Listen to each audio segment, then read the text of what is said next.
अपनी बातों को रखें। धन्यवाद विक्रम भाई। साथियों, जो भी यहाँ आए हैं सभी लोग का बहुत बहुत धन्यवाद। इतनी गर्मी में आए हैं लेकिन इस पे हस्ताक्षर करके जरूर जाइएगा, इसको छोड़िएगा नहीं, क्योंकि अभी आपके सामने हम वीडियो साहब को देंगे और उनके माध्यम से सरकार तक भेजेंगे। सबसे पहले आज से तकरीबन हमारे पास 3-4 दिन पहले कुछ साथी आप लोग मीटिंग कर रहे थे निरंजन स्थान पे, जहाँ से मैं गुजर रहा था वहाँ जाकर के देखने की कोशिश की। आप लोगों ने बताया कि 17 महीने से आप लोग का मानदेय बकाया है। सफाई कर्मी के रूप में पंचायत के अंदर काम करते हैं, जहाँ पर एक वार्ड में 2 सफाई कर्मी की नियुक्ति की गई थी। सरकार का जो आदेश था उसमें महिलाओं को प्राथमिकता देने की बात थी, लेकिन अभी जानकर काफी हैरानी होगी कि अभी साथी एक बार ध्यान से सुन लीजिए, बाद में साइन हो जाएगा।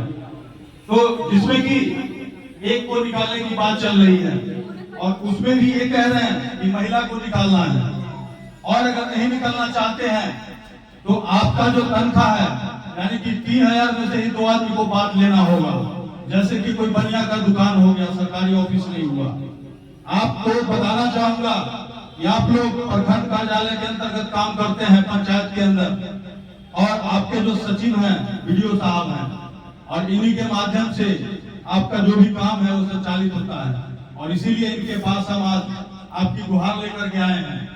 आप लोगों ने जो अपनी बात रखी है, या पिछले दिनों हमने जो निरंजन स्थान पे मीटिंग किया था उसमें जो आपने समस्या बताई थी, उसके आधार पे हमने आपका मांग पत्र तैयार किया है, जिसमें कि सबसे अहम है कि आपकी नौकरी सबसे पहले बचनी चाहिए, नौकरी से नहीं निकाला जाना चाहिए, क्योंकि नौकरी में बने रहिएगा तो हम लड़ करके भी अपना तनख्वाह करवा लेंगे, और नौकरी से निकाल दिया जाइएगा तो सारा लड़ाई खत्म हो जाएगा।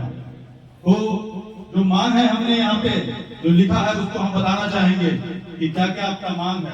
सबसे पहले एक साथी ने कहा था कि ये लोग काम करते हैं तो इनके पास काम करने का कोई प्रूफ नहीं है, तो इसी के लिए हमने कहा है सफाई कर्मी जो भी काम कर रहे हैं पंचायत के अंदर उनको पहचान पत्र जारी किया जाना चाहिए। दूसरा हमारा मांग है पिछला सभी लंबित मानदेय का भुगतान सुनिश्चित किया जाएगा। मानदेय शब्द इसीलिए कहा गया है कि मानदेय अगर नहीं मिलता, न्यूनतम वेतन मिलता तो आपकी सैलरी कहीं अधिक होती, और इसी के लिए जो हमने अगला जो मांग रखा है पंचायत सफाई कर्मी के मामले में जो श्रम कानून है उसको कड़ाई से पालन होना चाहिए। आप लोग कर्मचारी के रूप में काम करते हैं, भले ही आपका काम 4 घंटे का हो, 8 घंटे का हो, 2 घंटे का हो, लेकिन आपको कर्मचारी के रूप में रखा गया है। और इसी के लिए जो सरकार का जो श्रम कानून है आपके ऊपर लागू होना चाहिए।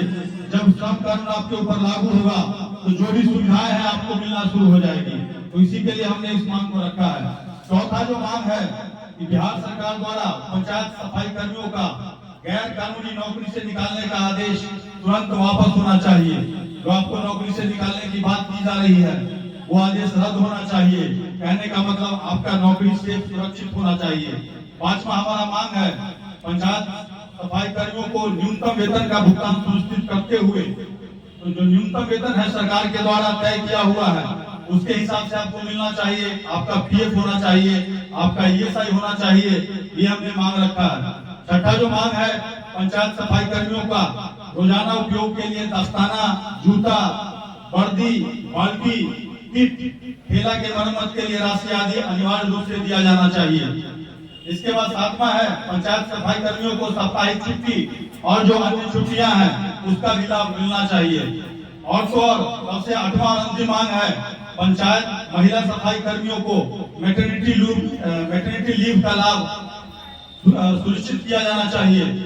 कहने का मतलब अगर कोई महिला काम करती है, और अगर आप देखिएगा किसी भी ऑफिस में महिला कर्मचारी हैं तो उनको एक मैटरनिटी लीव मिलता है। अगर कहने का मतलब मैटरनिटी लीव अगर किसी को बच्चा होता है तो उसमें 6 महीने का जो छुट्टी है वो मिलता है, तो आप लोगों को भी वो मिलना चाहिए, और यही हमारा मांग है। और इसी मांग के साथ सरकार के पास हम आपकी मांग रखेंगे, जिसमें कि आप सभी लोगों का हस्ताक्षर होकर के जाएगा, जिससे कम से कम ये पता चलेगा सरकार को कि इतने लोग काम कर रहे हैं और इतने लोगों को समस्या है। क्योंकि जहां तक मेरी जानकारी है पिछले 17 महीनों से लगातार आप काम कर रहे हैं। पैसा भले मिल रहा है या नहीं मिल रहा है, कहीं कुछ लिख करके दिए हैं? एक बार जोर से बोलिएगा, कहीं कुछ लिख करके दिए हैं? जब कहीं कुछ लिख करके नहीं दिए हैं तो सरकार को क्या जरूरत है आपको पैसा देने की, जब आप फ्री में काम कर रहे हैं। तो एक तरह से आप देखिएगा तो फ्री में काम कर रहे हैं, आपको पैसा दिए बिना भी काम कर रहे हैं, और आप कहीं लिख करके शिकायत नहीं दीजिएगा, सरकार के रिकॉर्ड में नहीं जाएगा तो सरकार को पता नहीं चलेगा। तो इसी के लिए सबसे पहले आप लोगों को यूनाइट होना पड़ेगा। अभी हम हमारे सामने जो लोग बैठे हुए हैं, भले ही 2 पंचायत के लोग हैं, मुझे नहीं लगता है कि सारे लोग होंगे, बाकी लोग को भी आपको अपने साथ लाना होगा, तभी जाकर के बात बनेगी, तभी जाकर के लड़ाई मजबूत होगी। इसी के साथ मैं अपनी बातों को समाप्त करता हूँ। धन्यवाद।